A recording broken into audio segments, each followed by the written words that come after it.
Welcome to Founders Future, a podcast powered by Closers.io, where we dive into the journeys of innovative entrepreneurs and explore the road ahead of them and their companies.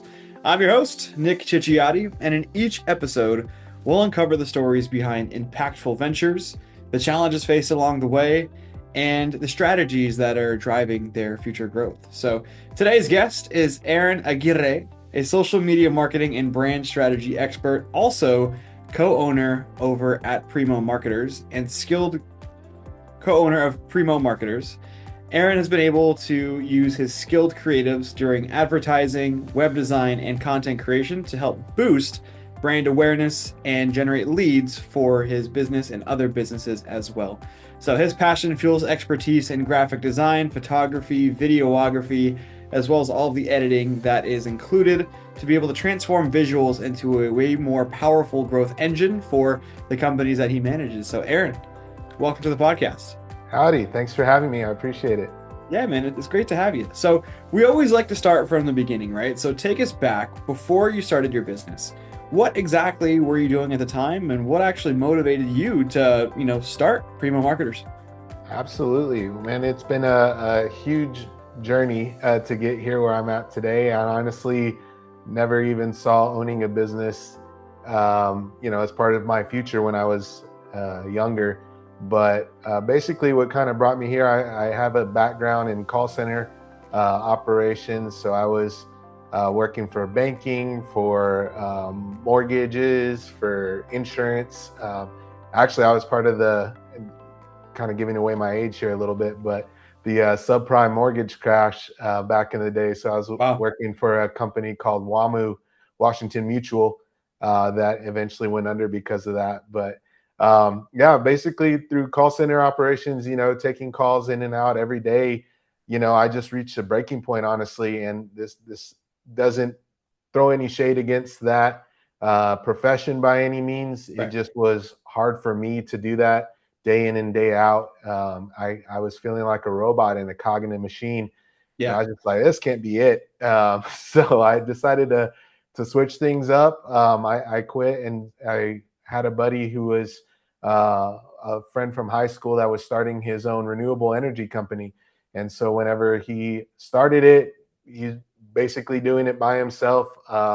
And he said there was an opportunity for me to jump on and start doing sales, door-to-door knocking. We were selling solar and LED light retrofits to businesses.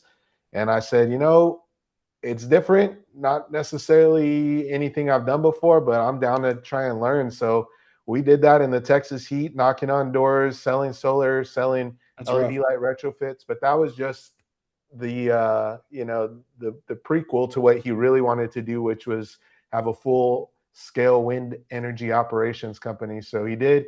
We ended up getting in with some of the biggest manufacturers for turbines, and just switched from residential to just B2B. And with doing that, also he saw my skills just using my iPhone. I was just using my iPhone to create content, to film, to edit, just for fun, passively, not even thinking anything of it. And he's like, I see you got a real passion for art and skill. I know I've grown up with you and have seen you, and you're a creative person, and I want to invest in that.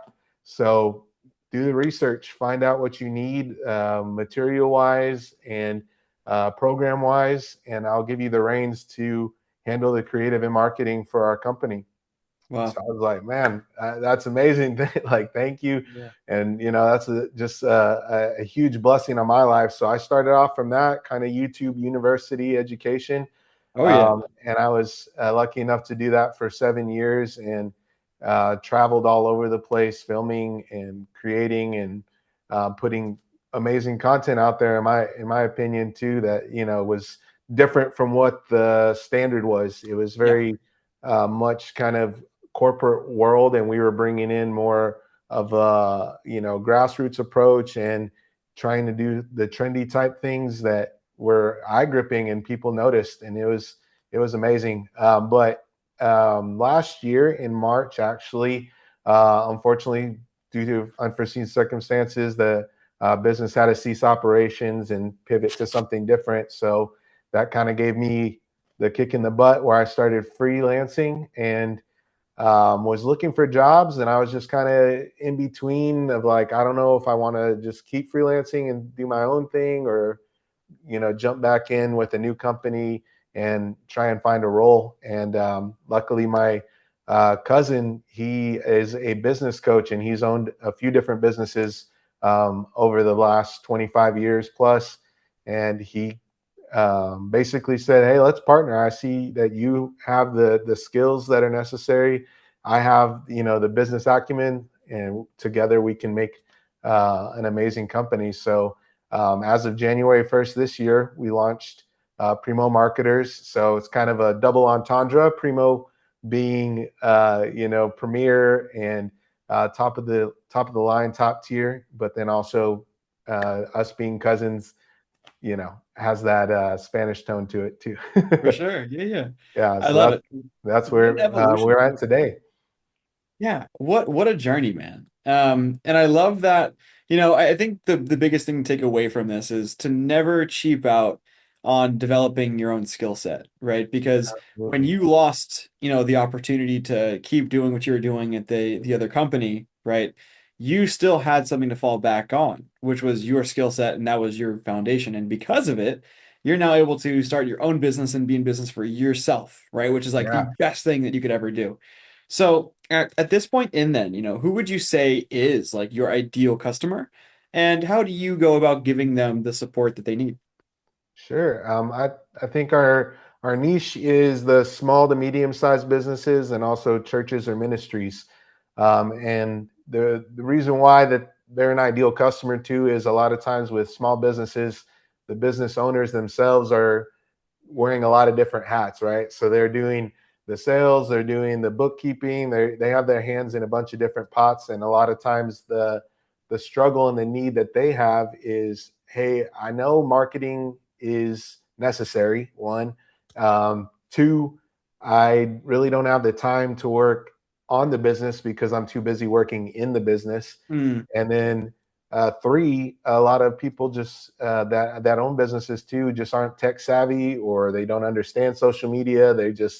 They're a consumer, but they're not necessarily someone who can put the output necessary to grow the business in that fashion. So that's where they lean on me, and I accept the challenge. So it's very versatile, and I love the fact that my book of business is diverse. So we have people from all over the U.S., all kinds of different service industries, and it's something new every day, and very different cool. approaches basically as well. Yeah. So that's the ideal customer for us.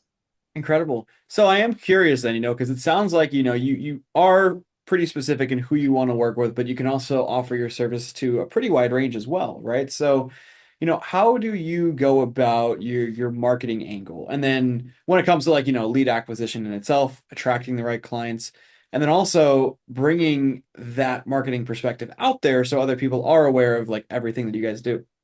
Sure. Right now, I mean, we basically are still getting things going and up and running. Our main source of growth is going to come from affiliate marketing. So basically, with the network that my cousin has, he's offering up this affiliate marketing where we're trying to bring in partners that have a network of other businesses, small businesses that they're either, coaching or helping in other manners. And by them referring their marketing leads to us, they're getting a residual amount, 10%. To be transparent, we're saying, hey, we'll give you 10% of whatever business you bring in. You get that in perpetuity. As long as they stay with us, then you're making money by referring to us. And then Yeah. we're making money and also helping these small to medium sized businesses. So I think it's a good strategy, and we're just getting started with it. We really just launched that last week, so it's just now Wow. gaining traction. Nice. And then already starting to get bites and people understanding of what it's taken and the advantages that can come from both sides. The people that are giving us the leads, and then us receiving it as well. Yeah, for sure. Yeah, I love the affiliate model too. When I worked with Alex Ramosi over at acquisition.com, we had this this world record event where, we sold the most amount of nonfiction books in 24 Wow. hours. And a big part of what helped drive some of that revenue were the affiliates that we did have that were helping us out, like in Mhm. the background, right? And I think it's awesome. Have you guys considered any form of like paid advertising as well to bring a bit more of that like consistency to lead flow? Oh, absolutely. I mean, it's necessary because we got to practice what we preach as well. Yeah, It's just one of those things too, where right now, as we've kind of developed the framework for the business, we're just now stepping into that avenue where we're able to put that out on our own as well. And honestly, that's one big piece that I need to take on. Also, is just the same thing is not working so much in the business, but on the business as well. yeah, So I've been, you know, customer first priority, obviously making sure totally. I'm putting out for the customers we do have. And then, in my off time, that's where I'm like, okay, I really need to just hone down and have that content schedule for our company as well to put out the paid ads, and then grow it that way organically too, and with random people or random companies that are coming in from the lead gen online as well. Yeah, yeah, for sure, man. I love organic is really powerful too. I just feel like it takes a lot of time. Yeah. Most people that set up organic, it's 100% like something you need to do, right? It's just one of those things for a lot of business owners that are probably listening that are getting started. Like, I think it's really good to diversify your channels, kind of what you're doing with affiliates and also considering paid ads because organic is great. However, it just takes a long time to kind of get that engine going, right? Right. Typically, from what I've seen, like, unless you have like a viral hit or something and like you getting a lot of traction from that, it'll take anywhere from, ideally a year, sometimes less, sometimes more. It just really depends, right? Yeah, for So, sure. for you guys and you're kind of at the stage right now where you do have to be focusing in the business versus on it, right? So Mhm. all of your time is tied up into fulfillment, as I'm sure with a lot of other upcoming founders as well. It's the same deal, right? And it's just one of those things where in the beginning it's always that way, and then once you finally find ways to delegate and bring on other people, it's like, what a relief, right? Yeah. So when you think about, your vision over the next 6 to 12 months, what do you guys kind of have set up in store in terms of growth for the company? Sure. Well, I think with the model that I've explained to, our goal is to hit 1.2 for our gross or for our annual revenue. Nice. So that way, if we bring in at least 30 customers, that's kind of the goal at least for the next 6 to 12, and that's when we're hitting that goal. Of course, it could be more than that Sure. even. So if we're at 3x that, then we're probably at 2.5 plus.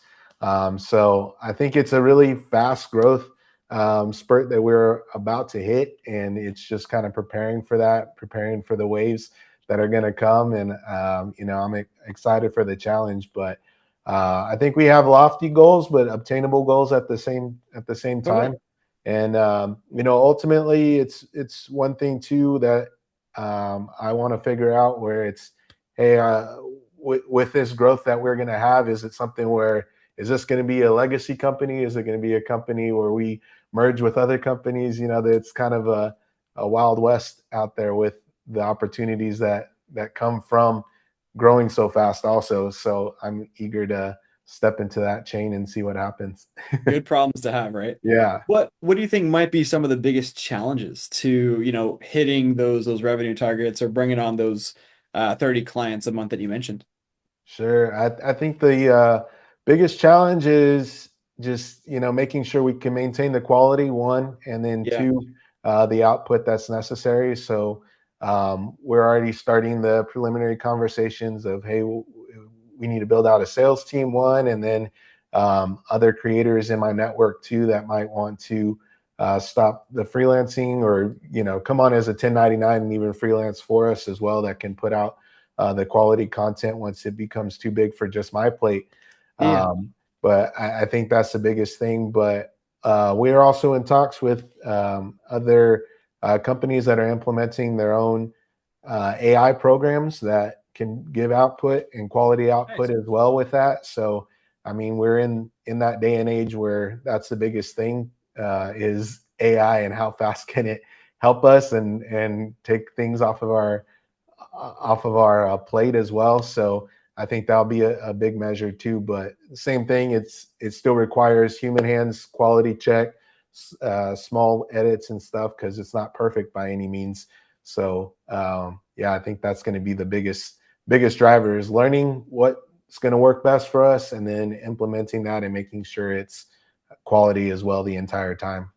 Yeah, that's incredible. And I love what you said about AI too, because it's like before this podcast, I'm currently shopping for a new car. Mm-hmm. And I'm working with someone that's able to like, go into like every inventory for the dealerships for what you can't really see online and stuff. And I told him exactly, well, I told Claude exactly what I wanted, right? And then Claude came up with this massive briefing that went into like extreme detail on what to look for, what years to avoid, like all of that kind of stuff, and the reasons why. And I sent it to him. He's like, "Wow, this is the most robust briefing I've ever had from any client." I'm like, "Yeah, dude, like this is the future, And it's like I better get a dang good car from this too." Yeah. But yeah, so Aaron, I want to ask you, one last question before we log out. My favorite one to ask, by far. So it goes like this. If you could go back in time to a younger version of yourself and only leave yourself with one piece of advice moving forwards, what would you say to your younger self and why?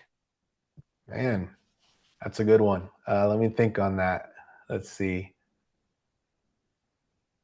I think the biggest thing is just don't be afraid to take risk. I Mm, mean, in life, I'm a big risk taker as far as like adrenaline type things. Like I'll go jump out of a plane, I'll do bungee jumping, I'll do different things. But when it comes to like things that are supposed to have stability, it's harder for me to take those risks. Even yeah, just like believing in myself to step out and start my own thing. I've been told that I could do this for years now. That like, hey man, you have the skills and you have the product that people want, so you can go do it for yourself if you wanted to. And I was just yeah, like, oh man, I just had that safety net, and it took me losing a job to gain the I guess the oomph to go ahead and do it for myself. And I think if I'd have done it sooner too, or just figured out what I could have done, in my earlier years, I think that would have been a huge advantage. But at the same time, you can't go back. Everything's a learning lesson. Life is an entire learning lesson, and I'm just blessed to have the network that got me to where I'm at today. So I attribute that to my friend who said, I'm starting a company, I'm gonna take the risk, and then I'm gonna take a risk on you. And then that kind of opened my eyes too, to like, hey, this is the name of the game. You got to step out, you got to do it, because you really don't know unless you try. yeah. And it's always better when the clock strikes zero Yeah. to to not ask yourself, what if, and instead just know, hey, I did everything I could with this Hmm. life that I was given, and I know for sure like what worked and what didn't.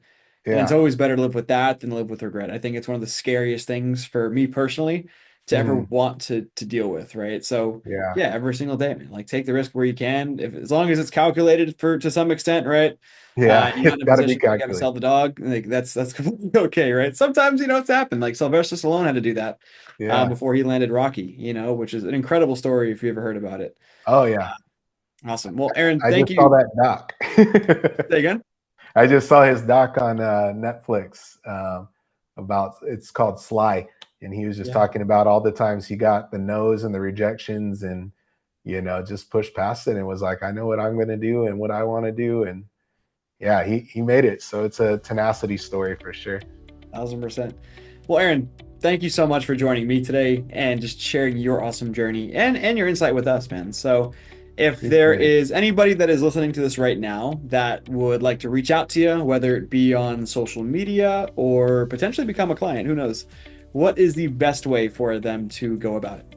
Sure, you can visit our website at www.primomarketers.com, or you can email us, contact@primomarketers.com as well. There it is. Well, guys, that wraps up another inspiring episode of Founders Future. To our listeners, if you enjoyed this episode, be sure to go check out Aaron on the platforms that he just mentioned. And also, don't forget to subscribe to Founders Future.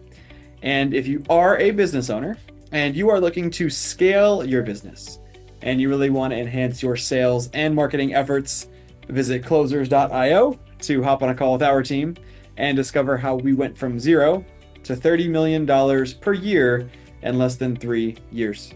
Until then, keep on crushing it, and we'll see you on the next one.